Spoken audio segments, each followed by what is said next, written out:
Peuple de Dieu, je vous salue dans le nom de Jésus. Amen. Je bénis le nom du Seigneur pour la vie de chacun. Bienvenue dans la maison du Père. Amen. Amen. Nous sommes venus encore aujourd'hui, comme tous les dimanches. Dieu nous a fait grâce d'être là. Nous sommes venus pour l'entendre. Nous sommes dans une marche et nous continuons. Parce que nous avons allé jusqu'au bout.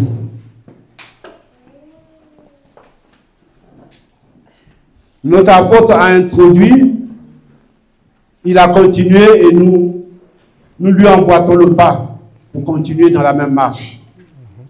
Il nous a parlé du temple de Salomon. Il nous a parlé de celui qui a eu l'idée de vouloir faire un temple à Dieu. Et pourquoi celui-ci n'a pas pu le faire?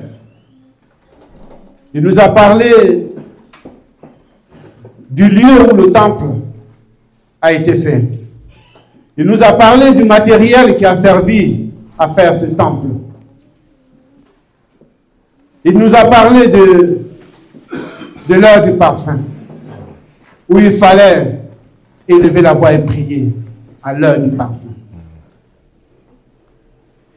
Aujourd'hui, nous allons voir que celui-là même qui était en train de prier, il est avec nous. Et nous allons continuer dans la prière.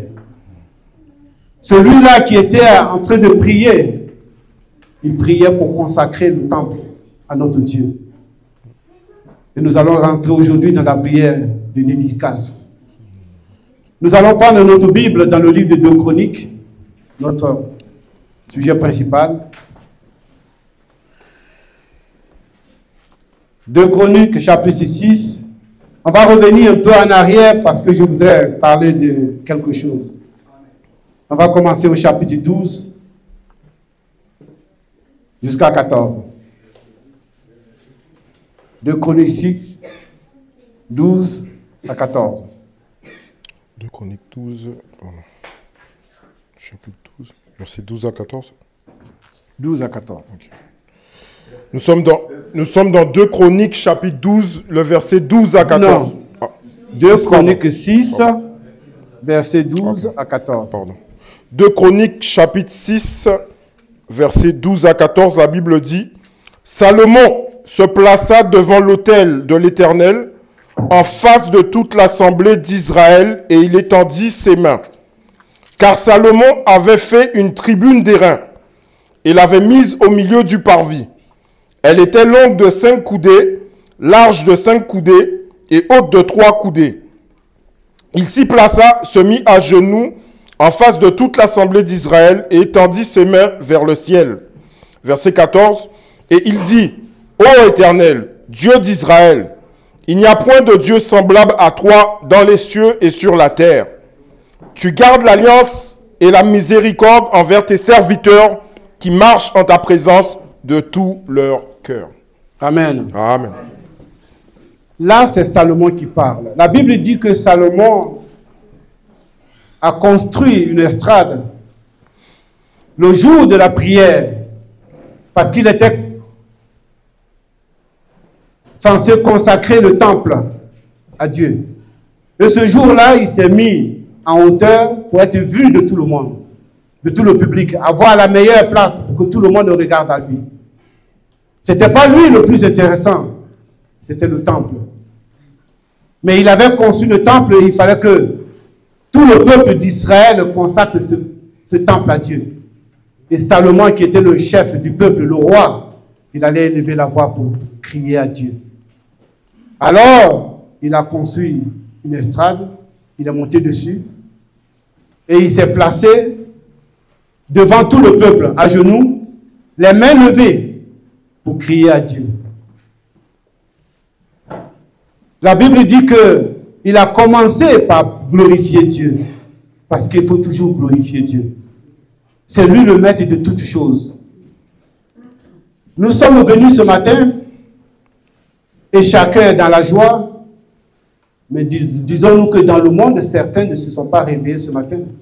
Le souffle qu'il nous a accordé pour être là, il aurait enlevé à quelqu'un que ce matin, les parents s'élèvent, on ne trouve qu'une masse morte, comme Adam à la création, avant de recevoir le souffle de Dieu. Voilà tout ce que nous sommes. La poussière. Et nous retournons à la poussière. C'est pour ça que c'est une véritable grâce d'élever notre Dieu à chaque fois. Tant qu'il t'accorde le souffle et que tu es dans cette tente, comme dit Paul, dans le corps du péché, n'arrêtez pas d'élever la voix. Parce que c'est pour cela qu'il nous a sortis, comme Israël nous a sortis d'Égypte. Il nous a amenés à lui pour que nous le glorifions chaque jour de notre vie. Ici, Salomon prend une position de hauteur pour être vu de tout le monde. La Bible dit qu'il s'agenouille, il lève les mains et il commence à glorifier Dieu, comme on l'a lu dans le verset 14. Salomon magnifie Dieu, il exalte Dieu parce qu'il sait que son Dieu est grand. Son Dieu est puissant. Il est au-delà de tout. Ce grand Dieu puissant a aimé un peuple sur la terre qu'on appelle le peuple d'Israël. Il en a fait son fils premier-né. Il en a fait son serviteur. Et Israël était l'épouse de Dieu. Salomon remercie Dieu d'avoir porté Israël depuis l'Égypte jusqu'à Canaan. À Canaan, Dieu a donné une terre à Israël, celle qu'il avait promise à leur père. C'est un Dieu qui tient ses promesses.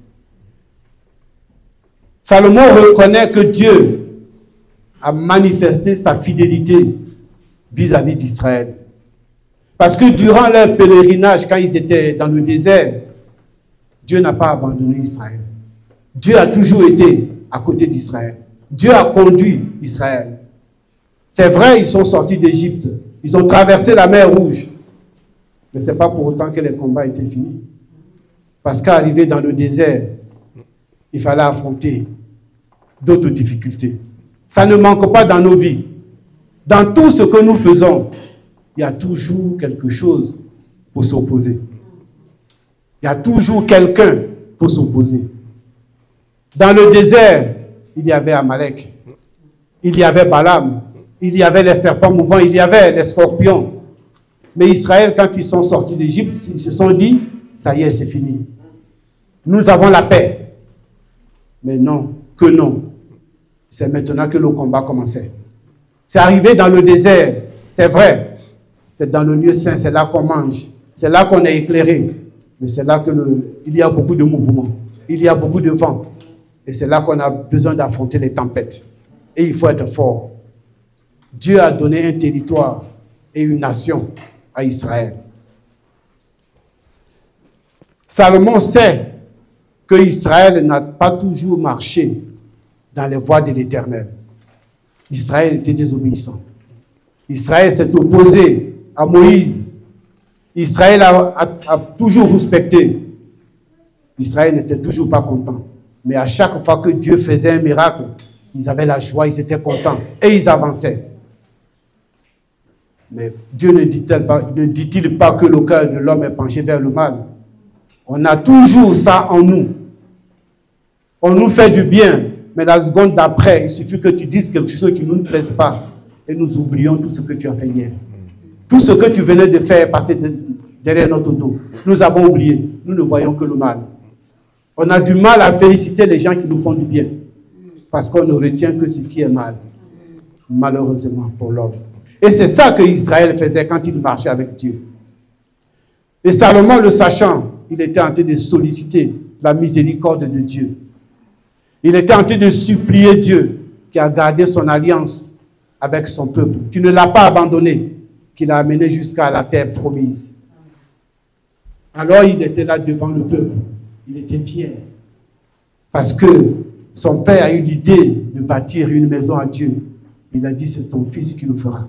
Et ce fils-là, c'est lui qui est aujourd'hui devant le peuple, qui est en train de bénir le nom du Seigneur, qui est en train de parler devant le peuple, pour leur communiquer la grâce de Dieu, pour leur apprendre que leur Dieu est grand, que leur Dieu est puissant, que leur Dieu ne les a jamais abandonnés, qu'il sera avec eux jusqu'au bout.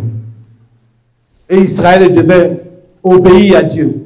Israël devait marcher dans la voie de Dieu. Israël devait servir Dieu de tout son cœur. Parce que c'est ce que Dieu veut que nous fassions.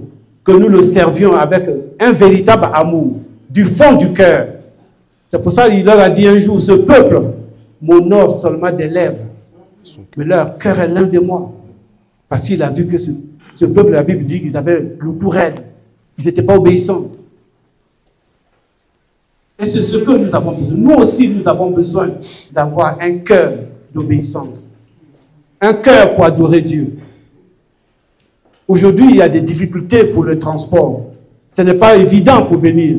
Mais si tu as pris la peine de passer, peut-être faire plusieurs tours pour être là, c'est à cause de qui? À cause de Dieu. Tu n'es pas venu pour un homme. Quelqu'un te dirait une parole méchante dans l'assemblée, que tu le regarderais, tu rigolerais, puis tu partirais. Pourquoi? Parce que tu n'as pas le sang qui coule. Il ne t'a rien fait de mal. Il a juste parlé, tout le monde parle. Mais il y a des paroles qu'il faut entendre. Il y a des paroles qu'il faut rejeter. Et quand on rejette beaucoup, on écoute mieux Dieu. Dieu n'avait pas fermé les oreilles aux cris d'Israël. À chaque fois que Israël criait à Dieu, Dieu devait écouter. Et Salomon suppliait le peuple de Dieu de ne pas arrêter d'élever la voix vers son Père. Et que Dieu ne ferme pas les oreilles aux cris d'Israël. Qu'il entende ce peuple, bien qu'il soit désobéissant. Mais Dieu est si grand. Et il est miséricordieux. Parce qu'il nous aime. Il accepte beaucoup de choses que nous n'accepterions pas. Parce que lui, il est Dieu. Nous allons aller dans le livre, on va continuer, on va lire la même chose de tout à l'heure, 2 Chroniques 6, verset 12, et Exode 27, verset 1. Exode. C'est qu'on a lu tout à l'heure, 2 Chroniques 6, verset 12. Ok. 2 Chroniques 6, verset 12, la Bible dit « Salomon se plaça devant l'autel de l'Éternel en face de toute l'assemblée d'Israël et il étendit ses mains. » Exode 27, verset 1. Exode chapitre 27, verset 1, la Bible dit « Tu feras l'autel de bois d'acacia. Sa longueur sera de 5 coudées et sa largeur de 5 coudées. L'autel sera carré et sa hauteur sera de 3 coudées. » Nous voyons là ce que nous décrivons, l'autel de sacrifice. Dans Exode 27, verset 1, on parle de l'autel de sacrifice qui était devant, dans le parvis, devant l'entrée de la tente d'assignation.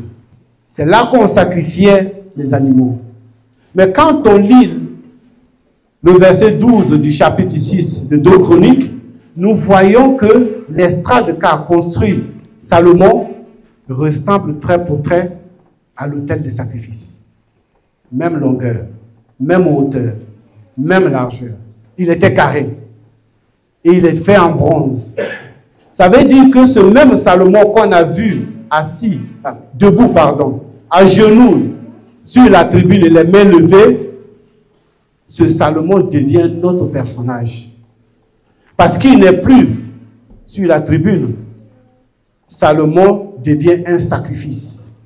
Dans la révélation, Salomon devient notre Seigneur Jésus-Christ. Parce qu'il passe sur l'autel. C'est la même chose. L'estrade et l'autel sont la même figure. Salomon devient un sacrifice. Là où on égorge les victimes de sacrifice dans la loi de Moïse. L'autel de l'Holocauste, nous avons vu qu'en avance, l'apôtre nous en a parlé, l'autel de sacrifice, c'est la croix de Golgotha. La croix de Golgotha, où notre Seigneur Jésus-Christ et notre agneau a été immolé. Donc dans la révélation, Salomon devient Jésus-Christ. Il s'offre maintenant en sacrifice. Il va passer à l'autel pour être sacrifié, comme notre Seigneur Jésus-Christ. 2 Chroniques 5, versets 6 à 7. On va revenir un peu en arrière. 2 Chroniques 5 versets 6 à 7. Verset 6 à 7. La Bible dit, « Le roi Salomon et toute l'assemblée d'Israël convoqués auprès de lui se tinrent devant l'arche. Ils sacrifièrent des brebis et des bœufs, qui ne purent être ni comptés, ni nombrés à cause de leur multitude. » Verset 7. Les sacrificateurs portèrent l'arche de l'alliance de l'Éternel à sa place dans le sanctuaire de la maison, dans le lieu très saint, sous les ailes des chérubins. Salomon a déjà conçu le temple. La Bible dit que Salomon va faire des sacrifices sans nombre. Ça veut dire une multitude. Beaucoup de sacrifices. Mais Salomon est là dans l'ombre quand il bâtit le temple et qu'il fait les sacrifices. Il travaille dans l'ombre.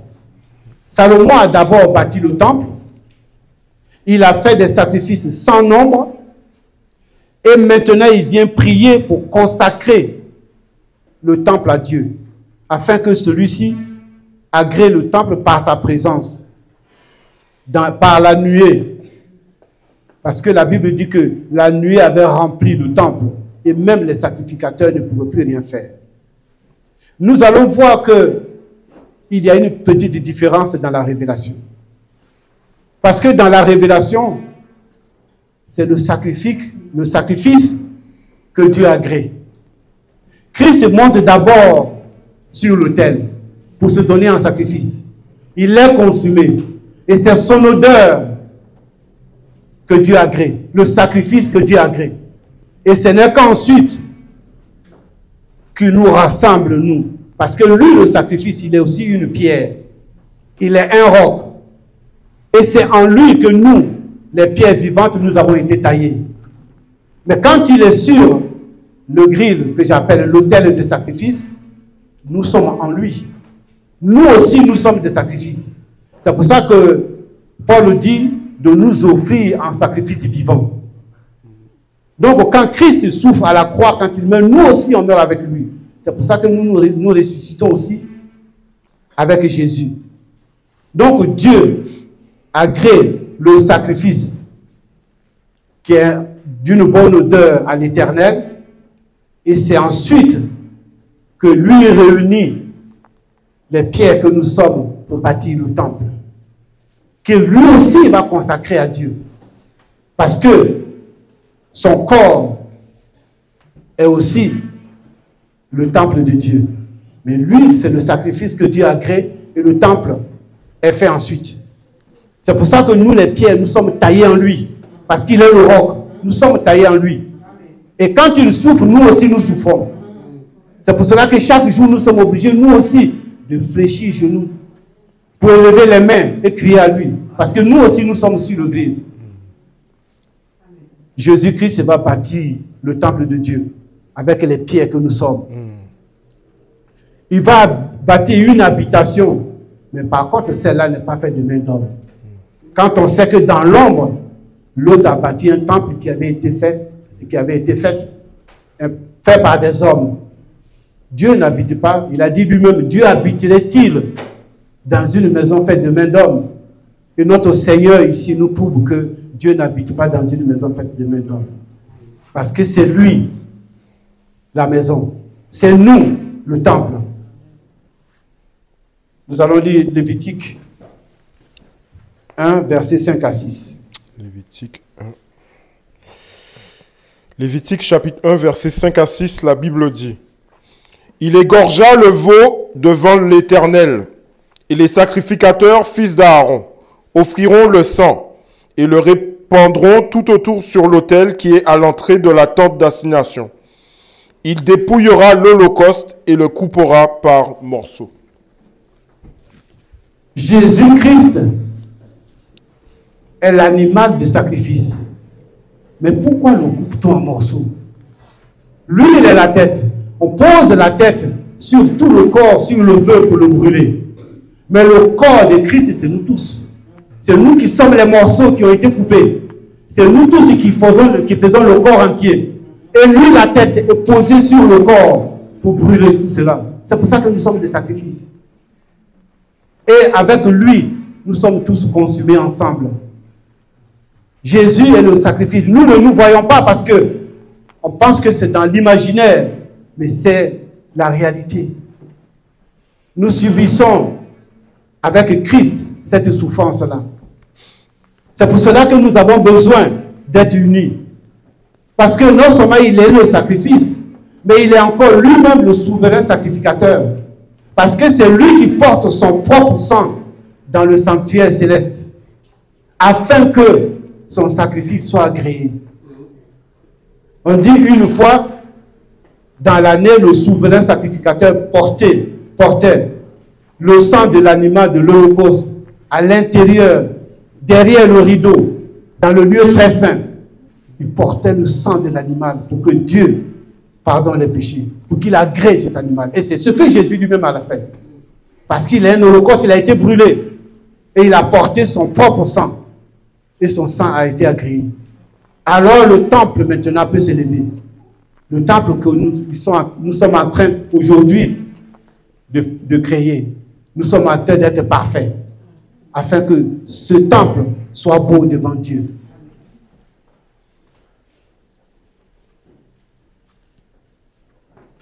Tellement Dieu a agréé le sacrifice de Jésus que lui-même, il va le proclamer avec un serment sur la montagne.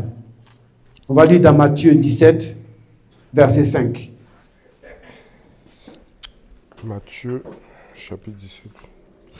Matthieu, chapitre 17, verset 5, la Bible dit: Comme il parlait encore, une nuée lumineuse les couvrit. Et voici une voix fit entendre de la nuée ces paroles. Celui-ci est mon fils bien-aimé en qui j'ai mis toute mon affection. Écoutez-le. Nous devons écouter Jésus parce que c'est le sacrifice ultime que Dieu a apprécié. C'est le sacrifice qui a apaisé le cœur du lion, le Père. Parce que dans l'ombre, le Père est un lion.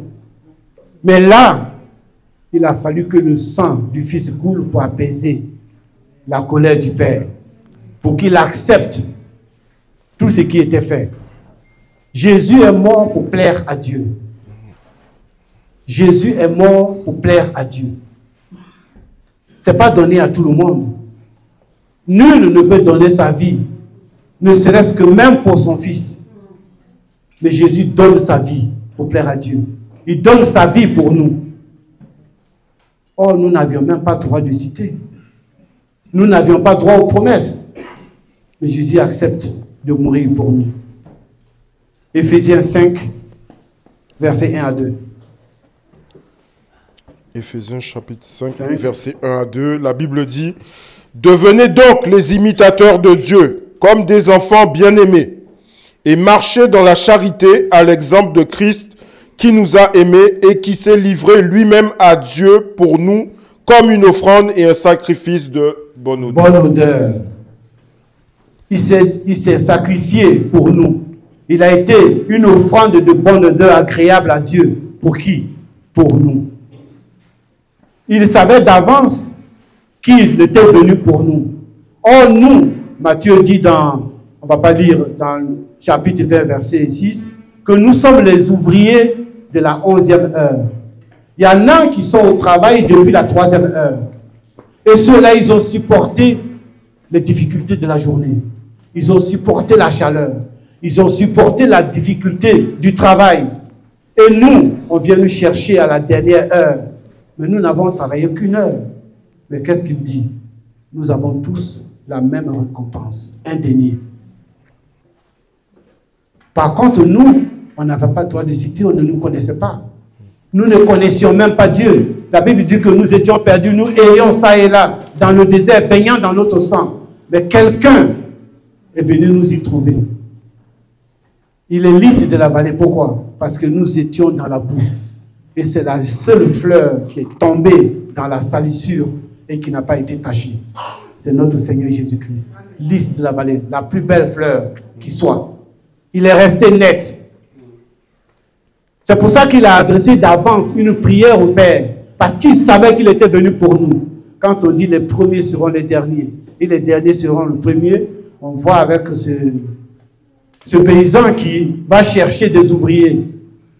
Mais ceux qu'il a pris depuis la 3e heure, ils ont souffert plus que nous, qui sommes venus à la 11e heure. Mais nous avons tous droit à indénier la vie éternelle. Et nous passons devant eux. On nous sert d'abord à l'enlèvement. Nous montrerons en bas Israël. C'est ça notre récompense. Jean 17, versets 6 à 11. C'est la prière que Jésus a dit, parce qu'il savait qu'il était venu pour nous. Donc il a prié d'avance pour que Dieu nous accepte. Jean chapitre 17, versets 6 à 11, la Bible dit, « J'ai fait connaître ton nom aux hommes que tu m'as donnés du milieu du monde. Ils étaient à toi, et tu me les as donnés, et ils ont gardé ta parole. Maintenant, ils ont connu que tout ce que tu m'as donné vient de toi. Car je leur ai donné les paroles que tu m'as données, et ils les ont reçues, et ils ont vraiment connu que je suis sorti de toi, et ils ont cru que tu m'as envoyé. C'est pour eux que je prie. Je ne prie pas pour le monde, mais pour ceux que tu m'as donnés, parce qu'ils sont à toi. Et tout ce qui est à moi est à toi, et ce qui est à toi est à moi. Et je suis glorifié en eux. » Verset 11. « Je ne suis plus dans le monde, et ils sont dans le monde, et je vais à toi. Père Saint, garde en ton nom ce que tu m'as donné, afin qu'ils soient un comme nous. » Il nous a laissé à qui, au Père? De nous garder, de nous protéger. Parce qu'il est venu juste pour nous sortir de l'Égypte. Il nous a amenés dans le désert. Mais il ne faut pas oublier qu'un jour, le voile a été déchiré. Et que nous allons avoir droit au lieu très saint. Paul dit, nous connaissons en partie. Et il nous attend pour qu'un jour, nous puissions le voir dans la réalité. Pour que nous le connaissions véritablement. Donc celui-là même qui s'est donné en sacrifice, il nous conseille d'être un en lui. D'où nous viennent que nous nous divisons les uns les autres. D'où nous viennent que nous nous bagarrons les uns les autres. D'où nous viennent que nous mettons les bâtons, les roues les uns les autres. À quoi ça nous sert? En quoi nous sommes un? Ça, c'est une grande question. En quoi nous sommes un? Si nous ne pouvons pas être soudés, Christ s'est donné de la peine. Parce que si nous sommes en train d'être taillés pour bâtir un édifice, mais s'il manque une pierre, il y aura un trou dans le temple. Qui c'est qui bâtit une maison et qui laisse un trou pour que toutes les bêtes entrent par là? Ce que nous faisons entre nous, nous voyons que ce n'est pas une bonne chose. Si nous voulons être un temple bien bâti, une maison agréable à Dieu, nous avons besoin d'être soudés. Nous sommes tous des frères. Nous devons nous agenouiller chaque jour, les mains levées, et demander au Père de diminuer la flamme. Parce que nous sommes dans le feu. Paul dit que nous devons passer par les tribulations. Mais le feu, quand il est chaud, on ne réfléchit plus. On veut se sauver. Mais quand on n'a pas de solution, on a toutes les pensées qui nous traversent. Donc demandons juste, puisque nous sommes obligés de passer par là, demandons juste au Père de baisser la flamme, de baisser l'intensité de la flamme, afin que nous tenions, puisque nous y sommes obligés. Nous avons besoin d'être ensemble, les uns les autres.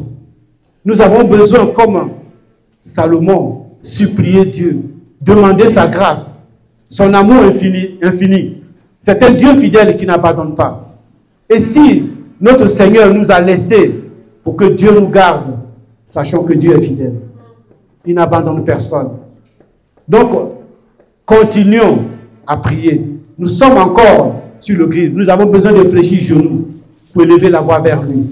Parce qu'il nous écoute. Parce qu'il nous entend. Il est le Dieu qui nous sauve. C'est lui qui nous délivre. Quelles que soient les difficultés, comme notre frère tout à l'heure, en conduisant le culte. Il a dit, je suis malade. Les médecins ont dit que je suis malade. Parce que lui, il n'est pas malade. Les médecins ont dit qu'il est malade. Mais il dit, je rends grâce à Dieu. Parce que Dieu a donné l'intelligence aux hommes, c'est vrai. Les hommes soignent, mais Dieu guérit. Et si d'avance il fait confiance à Dieu, il sait que le Dieu qui l'aime va le guérir. Donc les médecins ont dit qu'il est malade, mais lui il sait que Dieu l'a guéri. C'est cette foi-là que nous avons besoin de proclamer chaque jour. Pour que nous sachions que notre Dieu est toujours avec nous. Jean 10, verset 6. Jean chapitre 10, verset 6, la Bible dit, « Jésus leur dit cette parabole, mais ils ne comprirent pas de quoi il leur parlait. » Je continue. Jean 10, 16. Ah, 16, pardon. Pardon. 16. J'ai encore d'autres brebis qui ne sont pas de cette bergerie. Celles-là, il faut que je les amène. Elles entendront ma voix et il y aura un seul troupeau, un seul berger. Un seul troupeau, un seul berger. Est-ce que Jésus en Israël ne savait pas que le peuple était un peuple de Dieu? Il le savait parce qu'il était au milieu d'eux. Mais quelles sont ces brebis qui étaient ailleurs? Ces brebis qui étaient perdues, qui erraient dans le désert, où chacun faisait le désir de son cœur. Nous étions perdus. La Bible dit que nous n'avons même pas droit aux promesses. Mais lui, en venant, il savait pertinemment que nous lui appartenions. C'est lui qui vient nous sortir de l'Égypte pour nous inclure dans son alliance. Et il nous a donné, il dit, je leur ai donné ta parole. La parole qu'il nous a donnée, c'est son nom. Alors quand nous proclamons son nom, quand nous crions son nom, nous devenons ses brebis. Il nous écoute quand nous lui parlons. Parce que ces brebis qui étaient ailleurs, ce sont les ouvriers de la 11e heure que nous sommes. C'est nous qui sommes venus en retard. Mais lui, il est venu se donner en sacrifice pour nous tous. Et il nous a pris pour nous dire, pour nous conduire vers le Père. Il dit, garde-les. Ils sont encore dans le monde, moi j'y suis plus. Mais je te les confie. Garde-les.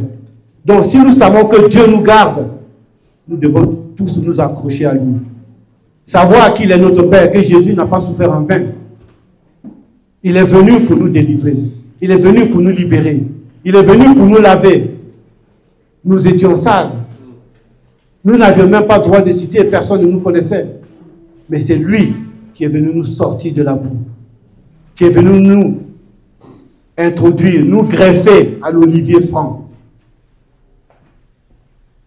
Et il a fait de nous tous un seul peuple, une seule nation, conduit par un seul esprit. Nous avons un seul Père. Parce qu'en Israël, il y a deux peuples. Il y a celui qui est avec nous et il y a l'autre qui est resté avec Moïse, qui est resté dans la chair de Moïse. Nous avons entendu sa voix et nous sommes venus à lui. Parce que nous sommes le temple qui a été consacré, bâti et consacré à Dieu. Jésus nous a consacrés au Père. Quand il a dit à la croix, Père, tout est accompli. C'est pour que nous gardions le temple saint, le temple qu'il a bâti, et que nous continuions le combat. Le fait même de sortir de l'Égypte ne nous fait pas croire que le combat est fini. Parce qu'on a vu avec Israël, qui ont quitté l'esclavage de l'Égypte, mais quand ils ont traversé la mer Rouge, ils ont chanté des cantiques parce que Dieu avait monté sa puissance. Le bras droit de Dieu avait agi. Mais quelque temps après, Israël a déchanté parce que sur son chemin, il y avait Amalek. Dans le désert, il y avait les serpents, il y avait les scorpions. Et nous sommes aussi dans le désert. Et à chaque instant, nous savons que Dieu nous a délivrés. Il nous a sortis de la boue. Mais notre Amalek est là. C'est la maladie. Ce sont les difficultés. Ce sont les trahisons. Les uns envers les autres. C'est tout ce que nous traversons. Notre maladie. Et nous avons besoin de nous accrocher. C'est pour cela qu'il nous a donné cet exemple-là. Nous devons toujours monter sur l'autel de sacrifice. Parce que le parfum de bonne odeur, nous devons toujours élever. La prière, comme il a dit apôtre, à l'heure du parfum. Il faut toujours que notre parfum monte. Parce que le sacrifice est fait. Mais c'est par le parfum qu'il sait que nous sommes toujours ses fils. Et que nous avons toujours besoin de l'entendre. Nous avons toujours besoin de l'écouter. Il veut nous entendre. Jésus, dans les jours de sa chair, quand il était sur terre, quand quelqu'un venait vers lui, il sait pertinemment ce dont la personne a besoin. Mais il lui demande, qu'est-ce que tu veux que je fasse pour toi? Et nous avons besoin de répondre. Il le sait, mais il veut que nous le disions. Que ça sorte de nous, pour savoir véritablement que c'est ce que nous voulons. C'est pour cela qu'il pose la question. Mais il sait que tu viens vers lui. Quand un médecin consulte que tu vas vers lui, il sait que tu as besoin d'être soigné. Mais il te demande de quoi tu souffres, où tu as mal. Il faut que tu lui dises. Donc notre Dieu, il sait ce dont nous avons besoin. C'est pour cela qu'il nous pose la question. Nous avons toujours besoin de lui dire de quoi nous avons besoin, de quoi nous souffrons, où nous sommes, parce que lui, il sait où il nous mène. Mais nous devons rester fidèles. Nous devons être accrochés à lui, reconnaître qu'il est notre Dieu, et lever toujours nos voix vers lui. Une fois, je parlais, comme aujourd'hui, je parlais de la Vierge fiancée. La Bible dit que si en ville, elle se faisait violer, qu'elle ne disait rien, c'est qu'elle était consentante. Elle méritait la mort. Autant que celui qui l'a déshonorée et elle, les deux méritent la mort.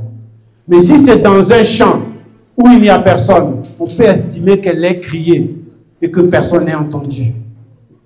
Dans ce doute-là, on lui accorde le bénéfice du doute et elle n'est pas condamnée. Mais nous connaissons, nous, notre violeur. Nous connaissons le menteur. Nous connaissons l'égorgeur. Nous savons, la Bible dit qu'il rôde comme un lion rugissant, cherchant qui dévorer. Et pourquoi nous taisons-nous? Pourquoi ne crions pas nous à Dieu? Puisque nous savons qu'il arrive. Nous avons besoin d'élever la voix à chaque fois. Nous avons besoin de crier à lui. Parce que l'autre il rôde. Il attend tout. Il n'est jamais en retard, notre ennemi. Avec Christ, quand Christ a gêné qu'il sortait du désert, il est venu le tenter. Mais Christ a résisté par la parole. La Bible dit qu'il attendait le moment opportun. Donc notre ennemi ne dort pas. Il est toujours à côté de nous. Il guette. Il cherche le moment opportun. Et si nous sommes avertis, nous sommes obligés de toujours être sur le qui-vive. Nous sommes obligés de toujours être avertis, d'être toujours à l'avant-garde dans nos prières. Genoux fléchis, mains levées. C'est de ça que nous avons besoin. Et c'est en cela que l'ennemi fuira loin de nous. Parce que lui ne baisse jamais les bras. Christ nous appelle à ne pas nous taire, à toujours élever la voix. Nous allons le dire dans Luc 4, verset 13. Luc chapitre 4, le verset 13. La Bible dit: après l'avoir tenté de toutes ses manières, le diable s'éloigna de lui jusqu'à un moment favorable. Le diable attend toujours un moment favorable. Parce que lui ne se fatigue pas. Il n'a pas de la peine à rester éveillé. Parce qu'il se dit, un jour, tu vas trébucher. Et lui, il sera là pour sauter sur toi. Il sera là pour te détruire. Donc ne nous taisons pas. Restons sur le grill, à genoux, les mains levées, et continuons à crier. Parce que c'est ce que Christ a fait, c'est l'exemple qu'il nous donne. Parce que le combat n'est pas fini. On n'est pas sorti de l'Égypte et ne croyons pas que nous sommes libérés. Et que ce qui a été fait par Dieu, parce que l'armée de Pharaon est restée dans les profondeurs de la mer, il n'y a plus d'ennemis. Si. Les plus vicieux sont encore derrière. Ceux-là, on les voyait. Ils venaient. Parce qu'ils avaient des armes. Et Dieu les a noyés. Mais ceux-là que nous allons rencontrer, c'est des vicieux. On ne les voit pas. Il faut être toujours dans la parole pour qu'on soit averti. Il faut être toujours dans la prière pour que Dieu nous dise qui arrive et comment il marche. Voilà pourquoi nous avons toujours besoin d'être là. Il nous appelle à la vigilance parce que ton Amalek est devant toi. Tes scorpions sont devant toi. Ceux qui vont te trahir sont à côté de toi. Ceux qui vont s'élever contre toi, ils sont devant toi. Ils ne viennent pas de loin. De nos familles. Et nous en savons tous quelque chose. Mais il n'y a pas que nous. C'est ça le monde, c'est comme ça qu'il est fait. Alors nous qui sommes de Dieu, nous avons besoin d'être toujours debout. Nous avons toujours besoin d'élever la voix et d'élever les mains. Des mains pures. Nous avons besoin d'avoir des mains pures pour que notre parfum soit agréable. lever les mains à genoux, ce n'est pas de la gymnastique. C'est notre mode de vie. C'est ce que nous avons besoin. C'est notre mode de vie. C'est comme ça que nous devons vivre pour être toujours auprès de notre Père. Si nous sommes des pierres vivantes, nous avons besoin d'être polis. Nous sommes dans une assemblée de Dieu, mais c'est là que nous sommes polis. C'est là que nous sommes façonnés. Parce que le corps de Christ, nous devons en faire partie. Le temple, nous devons en faire partie. Parce que ceux qui ne seront pas polis ne participeront pas au temple final, qui est l'édifice et l'épouse de Dieu. Tous ne peuvent pas devenir une épouse. Non. Beaucoup sont appelés, mais peu sont élus. Nous sommes nombreux, mais la Bible dit que c'est les violents qui s'en emparent. Il faut que nous soyons violents, parce que nous devons être des pierres polies, des pierres qui sont belles pour que le temple soit beau aussi. Parce que le peuple de Dieu ne peut pas avoir de défauts. Les sacrificateurs qui sacrifiaient les animaux, ils ne devaient pas avoir de défauts. Alors, à combien plus forte raison, nous qui allons être présentés au Dieu de gloire, nous n'avons pas besoin d'avoir de défauts. Il faut que les pierres soient belles pour que le temple soit beau. Parce que notre Dieu est un Dieu beau. Il faut le reconnaître. Il veut un édifice à l'image de Christ. Christ était sans défaut, sans tache. Il était saint. Nous avons besoin d'être saints. Nous avons besoin d'être beaux pour que notre Dieu nous aime. Et toute la gloire lui revient. Amen. Amen. Merci Jésus. Merci. C'est ce que j'avais à partager aujourd'hui.